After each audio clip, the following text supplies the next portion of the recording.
विदर्भातील इतर जिल्ह्यासह अमरावती जिल्ह्यात देखील मुसळधार पाऊस सुरू झालाय। मात्र या पावसाने अनेक ठिकाणी मोठा फटका बसलाय। मागील 2 दिवसाच्या पावसात तिघांचा मृत्यू, 41 पशुधन दगावले, 70 घरांची पडझड झाली आहे।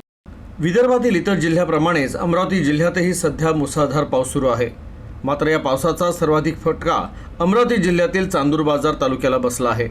चांदूर बाजार तालुक्यातील पांढरी गावातील रवींद्र आवारे आणि गोपाळ निर्वार यांचा पुराच्या पाण्यात वाहून मृत्यू झाला।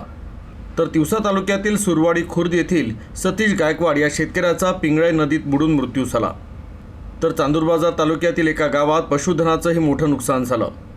एक गाय, 20 बकऱ्या आणि 20 कोंबड्या असे 41 जनावरं पुराच्या पाण्यात वाहून गेले। तर 3 गावातील 70 घरांचं नुकसान झालं आहे। तर प्रशासनातर्फे शेती पिकांच्या नुकसानीचा प्राथमिक अंदाज घेण्याचं काम सुरू आहे। तर महसूल विभाग आणि कृषी विभागाच्या पथकांकडून नुकसानग्रस्त भागांचं सर्वेक्षण करण्यात येणार असून अंतिम अहवालानंतरच नुकसान भरपाईची प्रक्रिया सुरू होईल असंही प्रशासनानं स्पष्ट केलं आहे।